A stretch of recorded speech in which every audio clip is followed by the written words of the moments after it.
So yun, what's up sa inyo? TasMaBu Nation. Ngayong araw na to, nasabi ko sa inyo, pinagpala tayo masyado, So, ngayong araw na to ay makakapanayam natin, through virtual interview, ang isang pinakamalupit, ang pinaka-astig, pinakamalupit na photographer, /editor, /director, ng bansang ito. Walang iba kundi si Sir Doms, Sir Dominic, Ngayon ay makakapanayam natin siya. Bakit siya pinakamalupit, Isa lang naman siya, sa mga naging bahagi o naging pundasyon ng Adaber Studio na under ng ABS-CBN. Nakalain mo yun? So, ano pang gagawin natin? Let's go!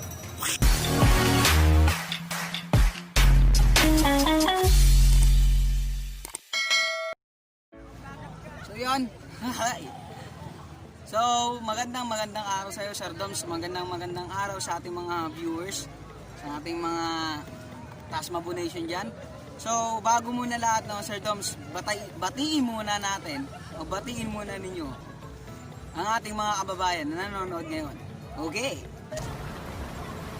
Alright, kamusta sa inyo, TasMaBu Nation? Sa mga nanonood ngayon, hello po. Salamat sa mga nandito ngayon. So, thanks for having me here. Yun. So, palakbakan naman dyan, Yun. So, Sir Doms, unang tanong, sa paano nagsimula si Sir Doms sa kanyang larangan na bilang photographer, bilang cinematographer? Actually, nagsimula ako bilang photographer way back 2011 2012-13. Toy photography talaga ginagawa ko, as in yun yung hilig ko before, because yun yung laman ng content ko before, yung action figures, nire-review ko, tas I take pictures of it. So doon ako nag-start technically sa photography. So next one is nag-dive in ako sa portraits and sa fashion photography, I think 2017 or 16, around that time. So yung channel ko noon, as in toy reviews lang, puro laruan and everything, because that's my hobby, and everything that I work with, or everyone that I worked with before was toy brands. So eventually ang ginawa ko, in-incorporate ko yung kung yung natutunan ko before, yung toy photography, sa bago kong content as a photographer. So yun, pinapakita ko yung behind the scenes and everything. So when it comes to kung kailan ako nagsimula, 2011, 2012, tas sa fashion photography on portraits, I think around 2016. So ayun, basically nag-start niya sa laruan lang. So as in, aliit nung displays ko before, doon ako masyado talaga nag-dive in. As in, talagang inaral ko basics ng photography. Tapos when I learned about the rules, I broke the rules nung alam ko na. So gumawa ako ng sarili kong set, gumawa ako sariling trends and everything. So that's pretty much how I started with photography and the content that I have right now, which is about photography, cinematography, and pagdidirect ng mga short films na ginagawa ko before nung nasa Adobers ako, which is yung, kung familiar kayo, yung Bakit Ka Single, Unspoken Rules kami gumagawa nan before. So yun. Pangalawang tanong, Sir Doms, sa paanong paraan po kayo nag-iisip ng content? Basically, yung content ko nagre-revolve around sa mga shoots ko, may it be branded or sa mga shoots ko na sarili kong concept, So more on inspired ako by comics or different kinds of fashion, Hong Kong fashion, Asian fashion, more on that ako recently. Tapos Japanese fashion, specifically nung nagsisimula ako, kasi yun yung makukulay, tapos medyo mga robotic or futuristic. Some of it, some people call it techwear. So that's pretty much how I started sa pag-create ng content. So eventually gumagawa rin ako ng mga ibang content na mga usual, mga challenges, mga vlogs na kasama yung barkada ko. So hindi nawawala yung aspect na yun sa content ko, na yung side ko, yung personal, hindi yung puro photography lang. I mean, ang channel ko talaga mainly photography ang laman ngayon, more on sa mga ginagawa ko, cinematography, videos, lookbooks, all of that. Pero hinahalo ko rin kung yung ginagawa ko as a content creator before. I mean, until now, na kasama ko barkada ko mga YouTubers, So ayun, personal life somehow part of that, tsaka yung pagiging photographer. So dun ko hinahango or dun ko kinukuha inspiration to create content, especially now. Lalo na nung new normal, halos wala akong makuha na ng content. So talagang research about it, or minsan kung ano yung from the top of my head, yun na lang yung kinukuha ko na concept para hindi ako nauubusan ng ideas kapag wala na akong ma-upload, no? So ayun, tsaka hindi ko fino-force ang sarili kong mag-create ng content, no? I want to create art kasi content can be, disregarded eventually, no? So mas gusto kong gumagawa ng artwork na ma-appreciate ng iba, pero mas gusto ko inspire sila kaysa ma-impress sila. So ayun, it's better to inspire other people rather than impress them. For me. So yun, napakaganda ng mga sagot ni Sir Doms. So, pangatlong tanong, no? Anong masasabi ninyo, Sir, sa rule of thirds? Like what I said kanina, those are basic rules, no? Basic compositions or type of compositions when it comes to creating photos and iba-iba. Maraming application yan eh. Kasi when it comes to portraits, pwede mo siya i-try, pwede mo na gawin sa landscape, cinematography, ginagamit yan. Pero sa dami ng styles of cinematography and photography ngayon, pwede mo siya i-break, gumawa ka ng sarili mong kinds of rule of thirds, kung ano yung ma-appreciate ng tao visually. So ayun, gawin nyo kung gusto nyo gawin yung rule of thirds. That's the safest, or probably that's the most appreciated type of framing when it comes to like taking photos or videos. Pero it really doesn't apply to all of your shots, no? Hindi siya laging gagana, hindi lagi nasa gilid yung subject mo. So like what I said kanina, know about the rules, then break it eventually. So when you break it, so ayun, alam mo na yung gagawin, di ba? So knowing the rules is pretty much like, it's a tool that you can use para mas malaman mo yung gagawin mo sa shots mo. Break it kapag sa tingin mo hindi ka kasi when you know the rules, masyado kang confined doon sa rules na yun. Break mo yun. Kumbaga, try to look for other ways to create something, no? Hindi ka pwedeng magstay lang sa box na yun all the time. Napakainit ang mga sagot ni Sir, no? So, pangapat na tanong, paano nyo po tinitingnan o nakikita yung artwork o shots ng iba? Well, when I see other people's work, I appreciate it, no? I learn from it, ina-absorb ko kung anong vision nila, I appreciate it, no? I criticize it when they ask for it, or in my head, tinatingnan ko ano pwede kong gawin, or ano yung nakikita kong mali, or pwede pa i-improve, no? Kasi there's a difference between lait and criticizing. So I'm more on criticizing other people's work and learning from them, and they can learn from me. Kumbaga palitan lang, win-win situation. Hindi yung parang magki-criticize ka lang just for the sake of it, no? That's wrong. So ayun, paano po nakita o tinitingnan yung artwork na iba? I appreciate, I learn from it. Kumbaga, pag meron ako inspiration na pwede makuha from that work, why not, diba? Ginagawa ko lang yung sa tingin ko makatulong sa kanila and makatulong sa akin. And as always, respect other people's artwork. Always, no? As long as wala siyang binibreak na boundaries, or if there are something that is bothering you about it, try to ask them rather than i-call out nyo sila, no? Tigilan nyo yung pagko-call out ng mga tao na, bakit nang gawa mo? Na-offend ako sa ginagawa mo. Why don't you start a conversation and understand their vision? No? I really hate the cancel culture itself, no? There are some people that deserves it, maybe, but I think there are better ways to handle issues, no? So, next na tanong, ano po yung best angle para sa inyo? The one that I'm happy with, kahit ano naman, meron akong particular set of angles na ginagawa when it comes to photo shoots, no? Pero it doesn't apply to all, no? I just love making my models look big. Not necessarily literally, but I want to make them look powerful. I want to make them look fierce. I want to make them look good, no? Kumbaga yun yung target lagi, no? Na I want to make sure na they're always pleasing and they can express themselves sa angles ko. So try to communicate with them kung ano yung sa tingin nila gusto nilang makita sa shots nila or sa poses nila, as much as possible. Titignan ko kung ano yung pwede pang gawin. Communicating with them is very important, no? So ayun, low angles, high angles, close-ups, no?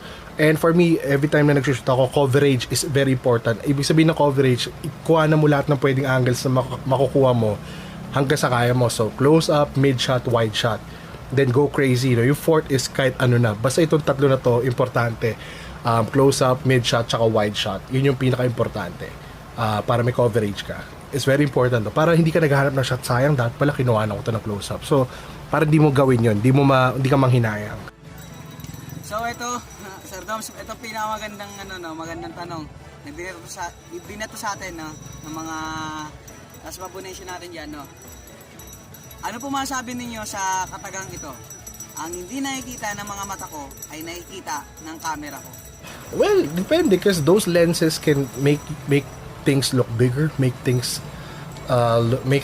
subjects look small, focused on. So it really means na minsan what you think is lacking or sometimes kulang, pwede mo palang gawan ng paraan pa. So, huwag ka masyadong makulong sa isang set of rules. Like what I said kanina, know the rules, know the basics, know the trends, then create your own. Kumbaga, break it, create your own. Hindi yung pwedeng nandun ka lang sa limit na yun na parang, ito yung nakita ko pangit. Pwede yung gawan ng paraan lagi. So, it doesn't, in the literal sense, may nakikita yung camera mo na ibang view rather than what your eyes can see, no? So, in a philosophical or I don't know, wisdomful basta in some sense na kumbaga interpreted in other ways, it's best na wag kang masyadong matakot na mag-explore beyond your limits, no? Kasi kung ano yung nakita na mata mo, yun lang yan. Pero kung ginamitan mo ng lens, iba ang look niyan, iba ang style, iba ang focus, iba yung dating, close up, wide shot, mid shot, coverage, no? May options ka lagi. Yung sinasabi kong first 3 shots kanina. So ito, sir, next na tanong, no? Anong best editing tools or apps para sa inyo? For me, what I use is Final Cut for my videos, no? After Effects, sa mga ibang effects. Pero bira akong gumamit ito, lalo pag personal. Hindi ko naman kailangan masyadong gawing mabulaklak yung gawa ko. As long as I'm happy with my content, no? So, for my work. So, Final Cut, DaVinci pag kulay, pag may oras, pero pag hindi, sa Final Cut na lang. When it comes to editing, Photoshop kapag sa mga iba, pero mainly Lightroom ako nag-edit, and Photoshop for other retouches kapag kailangan. Pero hindi ako masyado nagre-retouch. I want my models to look natural or kung ano man, unless they want to like have it retouched, doon ko lang ginagawa. Pero other than that, that's it. So yun, Final Cut is sa sa Mac lang. Dati naka-Premiere ako, Adobe Premiere, nung nasa Windows ako. Meron din gano'n sa Mac if you're using Mac. So yun, Final Cut, Premiere, yun lang. Yun yung mga ginagamit ko pang edit ever since. Sony Vegas, I think, meron din. Pero matagal-tagal ko nang ginamit as in way back. Nagsisimula pala ako sa YouTube Ayun. So yun. Ganda ng mga sagot, sir, no? Sunod na tanong, sir, no? Saan tayo bumabase ng shots natin? Base ba sa nararamdaman natin o base sa... Like what I said kanina, no? I started being comic book guy. So, lahat ng shots ko, halos, di naman lahat pala, or mga concepts ko more on sa what do you call this? Pop culture. So, when it comes to pop culture and comic books, I'm a big Marvel comic book fan. So, as in for more than a decade, yun ang kinokollect ko na mga laruan, and I've read a lot of comics na rin. So, dun ko madalas doon ko kinukuha inspiration, yung kulay, yung mga angles, kung ano yung itsura. Not necessarily magmukha superhero, but yung presentation. More on doon. Sa ideas naman, kadalasan sa streetwear, no? I kinda research about it. Maraming sites, no? Behance, Instagram, Pinterest, and a lot of portfolio websites na pinopost nila yung gawa nila.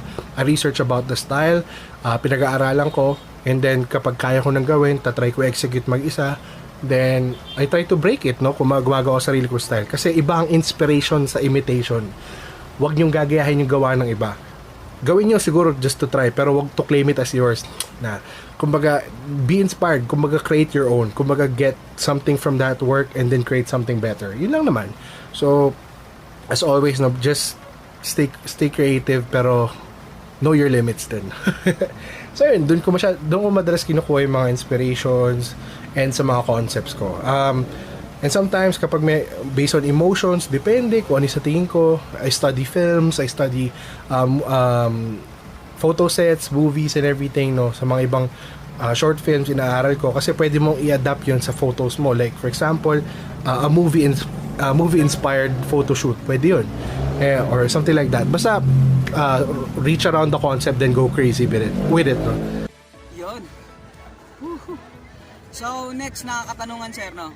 Ano pong masasabi ninyo sa sunod-sunod na issue about copyright ng mga ibang artists at ibang content creators? Yeah, like what I said, no, imitation is very different from inspiration.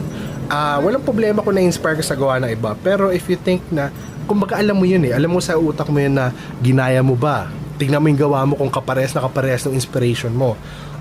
Social media is very much out there, you know, the World Wide Web, the internet is already out there. Give some time or allot some time to research kung meron kang kaparehas.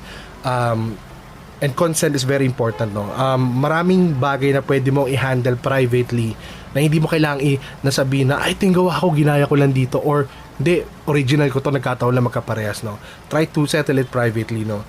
About copyright stuff, you know, wag kayong gumamit ng gawa ng iba. It's pretty much wrong, no.